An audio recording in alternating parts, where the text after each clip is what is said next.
Panama case میں attorney general اشتر اوصاف نے عدالت عظمیٰ کے معاونت میں دلائل مکمل کر لیے۔ جسٹس آصف سعید کھوسہ نے ریمارکس دیے کہ کسی نے عدالت سے تعاون نہیں کیا۔ جسٹس عظمت سعید نے کہا کہ ادارے کام نہ کریں تو مداخلت کر سکتے ہیں۔ یوسف رضا گیلانی کو گھر بھیجنے کا فیصلہ موجود ہے۔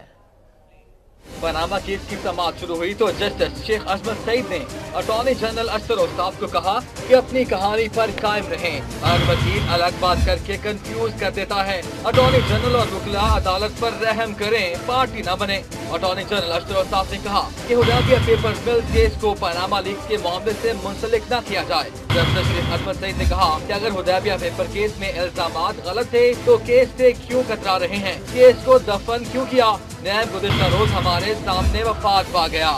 اٹارنی جنرل نے کہا کہ معاملہ نواز شریف کے بطور وزیر اعظم نہیں، رکن اسمبلی اہلیت کا ہے۔ جسٹس شیخ عظمت سعید نے کہا کہ معاونت کریں، عدالت کس حد تک جا سکتی ہے۔ اٹارنی جنرل نے بتایا کہ آئین کے تحت نااہلی کے لیے ریفرنس اسپیکر کو بھیجا جا سکتا ہے۔ اسپیکر سے فیصلہ نہ ہونے کی صورت میں ہی کسی اور فورم پر جا سکتا ہے۔ جسٹس شیخ عظمت سعید نے کہا کہ متعدد مقدمات میں کہہ چکے ہیں کہ اگر ادارے کام نہ کر رہے ہوں تو مداخلت کر سکتے ہیں۔ اٹارنی جنرل نے کہا کہ آئین کا آرٹیکل 63 ڈکلیریشن دینے کی اجازت نہیں دیتا۔ جسٹس اعجاز الافضل نے کہا کہ سوال یہ ہے کہ ہم کہاں تک جا سکتے ہیں۔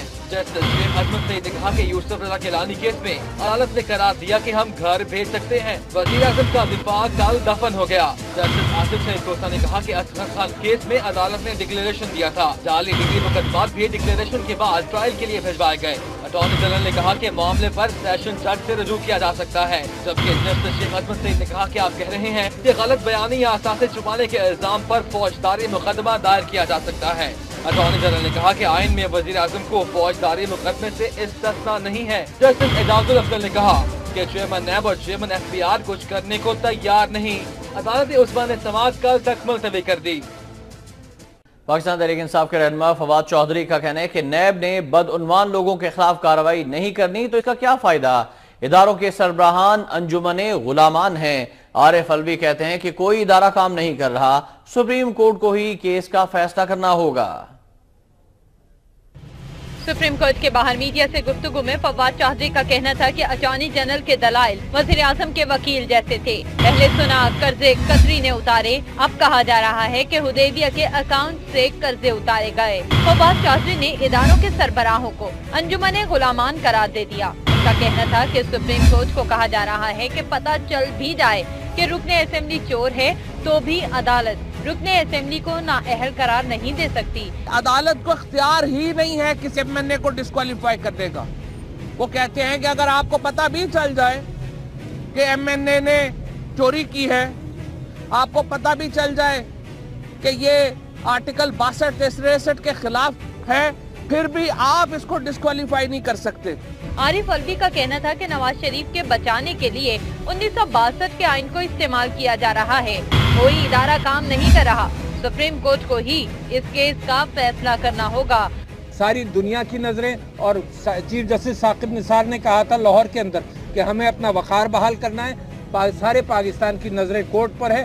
کورٹ اس فیصلے کو کہیں اور بھیجنے کے قابل اس وجہ سے بھی نہیں ہے کہ کوئی ادارہ اس کو کرنے کے قابل بھی نہیں۔ عارف الوی کا کہنا تھا کہ اشتر اوصاف اٹارنی جنرل کے بجائے نواز شریف کے وکیل کا کردار ادا کر رہے ہیں، جس کی مذمت کرتے ہیں۔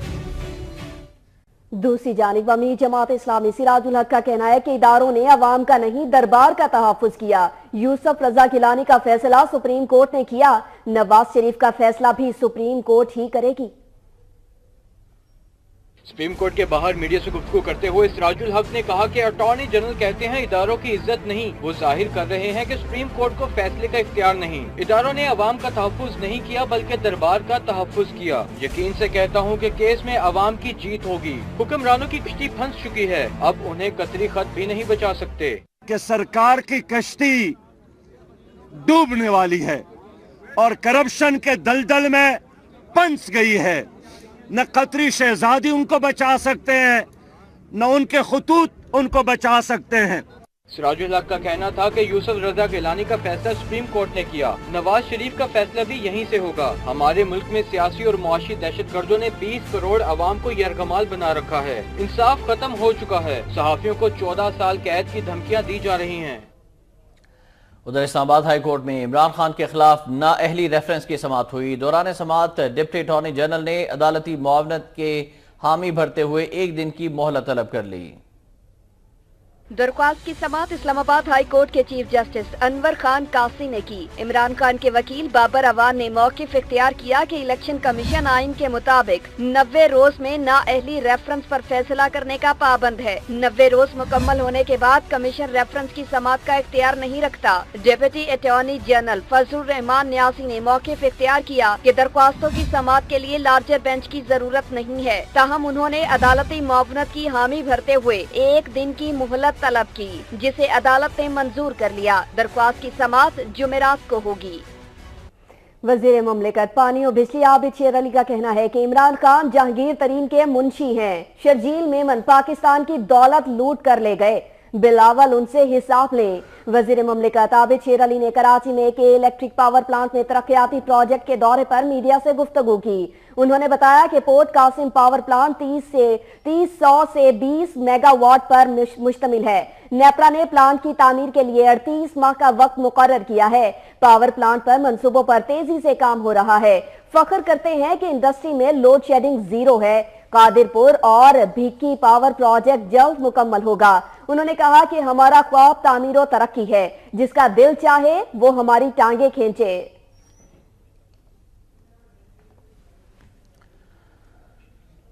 ناظرین، چارسدہ کچہری حملے کے حوالے سے آپ کو آگاہ کریں کہ مبینہ خودکش حملہ آوروں کی تصاویر وقت نیوز نے حاصل کر لی ہیں۔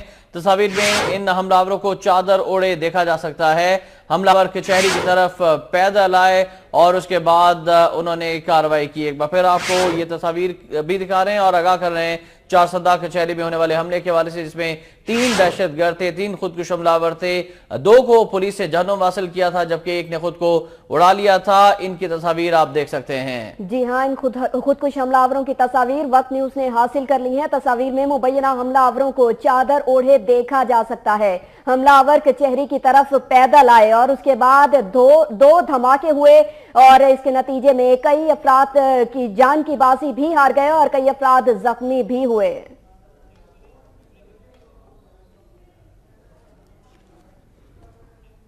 ابھی آپ کو ہم خبر دیں گے۔ آپ کو بتائیں کہ پنجاب فوڈ اتھارٹی کی مختلف علاقوں میں کارروائیاں۔ ناقص اجزاء اور صفائی کے برے حالات پر جیل روڈ پر مٹھائی کی دکان کا پروڈکشن یونٹ سیل کر دیا گیا ہے۔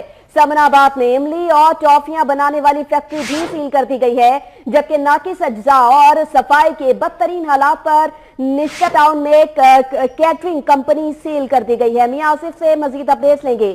میاں آصف بتائے گا کون کون سے علاقوں میں کون کون سی کمپنیاں اور فیکٹریاں سیل کی گئی ہیں؟ جی، آج بھی پنجاب فوڈ اتھارٹی کی جانب سے چھاپے مارے گئے ہیں اور مختلف علاقوں میں جو مختلف مٹھائیوں کے اور دیگر جو فوڈ کے یونٹ ہیں ان پر کارروائی کی گئی ہے، ان کو چیک کیا گیا ہے اور کئی ایک کو سیل بھی کر دیا گیا ہے۔ صرف ان کو ہی نہیں، بوتلیں اسٹاک کرنے والی ایک ٹریڈر کمپنی کو بھی، اس کا گودام بھی سیل کر دیا گیا ہے اور ناقص تیل کے استعمال پر ایک اور فوڈ پروڈکشن یونٹ کو بھی سیل کیا گیا ہے۔ تو بڑے پیمانے پر آج بھی کارروائیاں کی گئی ہیں اور لاہور کے مختلف علاقوں میں جہاں جہاں پر ایسی چیزیں پائی جا رہی تھیں ان کے خلاف کارروائی کی گئی ہے۔ بہت شکریہ میاں آصف اپڈیٹ کرنے کے لیے۔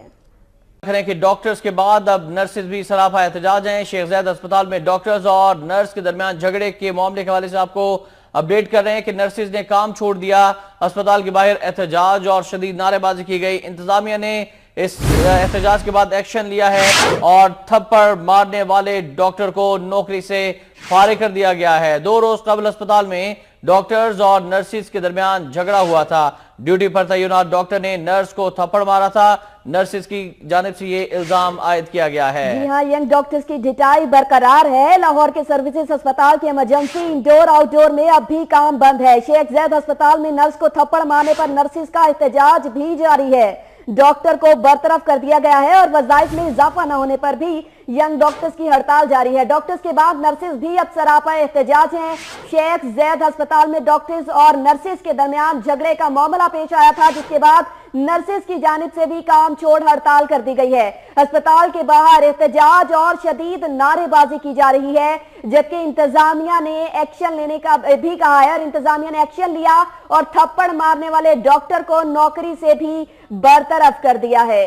جنگ ڈاکٹرز کی ڈٹائی برقرار تھی۔ دوسری جانب لاہور کے سروس ہسپتال کے ایمرجنسی انڈور آؤٹ ڈور میں بھی کام بند تھا کہ شیخ زاید ہسپتال میں نرس کو تھپڑ مارنے پر نرسوں نے احتجاج شروع کر دیا اور اس طرح سے شیخ زاید ہسپتال میں بھی مریضوں کو پریشانی کا سامنا کرنا پڑا۔ نرسز کی جانب سے مطالبہ کیا گیا تھا کہ جس ڈاکٹر نے نرس کو تھپڑ مارا ہے، بدتمیزی کی ہے، اس کو برطرف کیا جائے۔ نرسوں کا احتجاج رنگ لے آیا ہے اور ہسپتال انتظامیہ نے ڈاکٹر کو برطرف کر دیا ہے۔